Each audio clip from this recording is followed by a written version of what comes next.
오늘의 부동산 뉴스, 나나의 부동산. 구독, 좋아요 눌러주세요. 안녕하세요. 나나부동산의 나나입니다. 오늘은 좀 무거운 뉴스를 전해드려야겠네요. 금융권의 대출을 받은 가계대출자 중 약 300만 명이 원금과 이자를 갚는데 소득의 대부분을 사용해 최소 생계를 이어가기도 힘겹다는 분석 결과가 나왔다는 소식입니다. 듣기만 해도 정말 마음이 무거워지는 소식인데요. 그래도 중요한 내용이니 자세한 내용 전해드릴게요. 7월 2일 한국은행이 국회 기획재정위원회 소속 더불어민주당 양경숙 의원에게 가계대출 현황 자료를 제출했는데요. 이 자료에 의하면 올해 1분기 말 현재 국내 가계대출 대출자 수는 1977만 명으로 나왔습니다. 문제는 전체 가계대출자의 평균 총부채 원리금 상환 비율 일명 DSR이 40.3%로 집계되었다고 하는데요. 먼저 총부채 원리금 상환 비율 일명 DSR에 대해 간단하게 말씀드리겠습니다. DSR이라는 게 뭐냐면요, 대출자가 한 해에 갚아야 하는 원리금 상환액을 연소득으로 나눈 값입니다. 이렇게 이야기하면 잘 이해가 안 될 수 있는데요. 쉽게 설명드려 볼게요. 제가 은행에서 1억 원을 대출을 받는다고 가정해 볼게요. 그러면 제가 매달 대출받은 원리금과 이자를 갚아 나가야 하는데, 저희 DSR이 40%라는 이야기는 제가 1년 동안 죽어라 1억을 벌어서 4천만 원을 원리금과 이자를 갚는데 써야 한다는 말입니다. 생각만 해도 끔찍한데요. 우리나라에서 금융권에서 돈을 빌린 사람들이 평균적으로 수입의 40% 이상을 빚갚는데 쓰고 있다는 말입니다. 정말 심각한 상황이라고 할 수 있습니다. DSR은 지난해 4분기 40%대로 올라선 뒤 40%대를 유지하고 있는데, 이는 2018년 4분기 이후 4년 만에 처음이라고 합니다. 특히 DSR이 100% 이상인 가계대출자도 전체의 8.9%에 해당했는데요. 전체 가계대출자 1977만 명 중 8.9%에 해당하는 175만 명이 자기가 벌어들이는 소득보다 더 많은 돈을 금융기관에 갚아나가고 있다는 말인데, 생각만 해도 끔찍한 상황에 있는 분들이 정말 많은 상황입니다. 그리고 이 수치가 2020년 3분기 이후부터 2년 6개월 동안 계속 상승하고 있다는 게 문제입니다. 지금도 빚 때문에 고통받고 있는 분들이 계속 많아지고 있다는 이야기입니다. 그리고 DSR이 70% 이상이면서 100% 미만에 해당하는 대출자도 124만 명이라고 분석되었는데요. 보통 DSR이 70 정도면 최저 생계비를 제외하고 거의 모든 소득을 원리금 상환에 써야 하는 상황으로 본다고 합니다.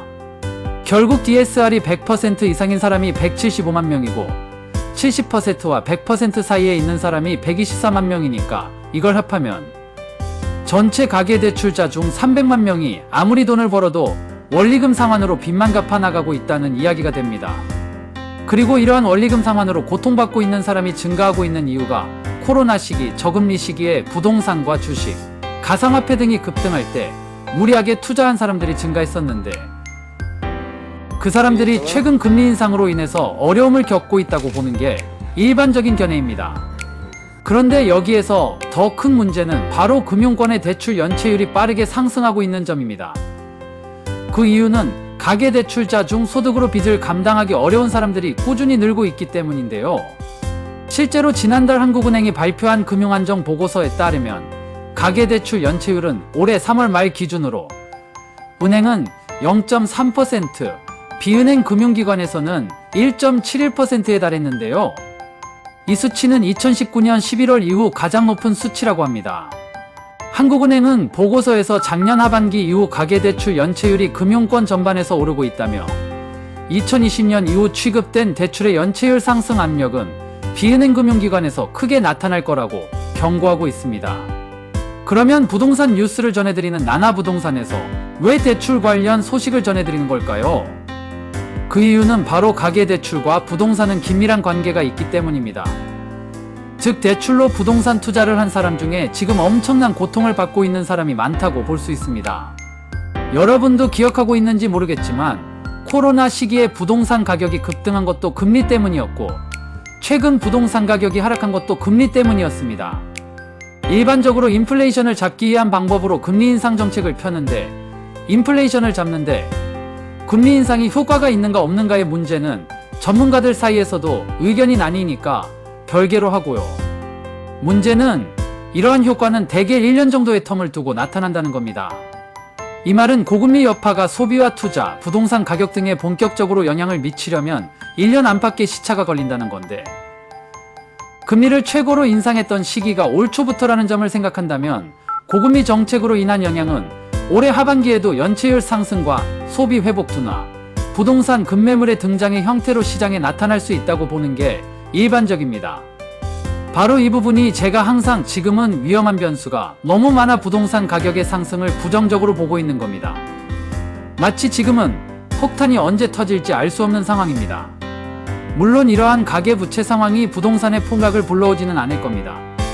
과거에도 그랬고 앞으로도 큰 문제 없이 가벼운 영향으로만 끝날 가능성이 많습니다. 과거 IMF나 금융위기 시절에도 결국은 그 시기를 잘 넘기고 부동산 경기가 회복했거든요. 그러나 지금은 과도한 투자로 인해 고통받고 있는 부동산 투자자들이 상당히 많은 상황이라는 것은 부정할 수 없고, 이런 이유 때문에 시장에 항상 급매물이 나올 가능성이 높은 상황입니다. 그러면 가계대출과 관련하여 유튜브 베스트 의견 들어보겠습니다. 생계대출이나 생활비 대출은 지원해주는 게 맞는데 비투나 모다 부동산 투기 같은 무리한 대출에 대해서는 철저하게 법적 대응이나 압류 절차 진행시켜야 경제구조가 선순환되고 투명성이나 재무건전성 제고된다고 봄. 능력 안 되면서 빚낸 사람들에게는 똑똑히 잘못했다는 것을 알려줘야 합니다. 그래야 다시는 무리한 대출을 받지 않습니다. 모든 투자, 투기 포함해 책임은 본인 자신에게 있습니다. 또한 본인이 직접 선택하였으며 그 누구도 강요하지 않았습니다. 부동산을 비롯하여 욕심에 눈이 멀어 무리한 대출 리스크를 떠안은 본인 탓을 하십시오.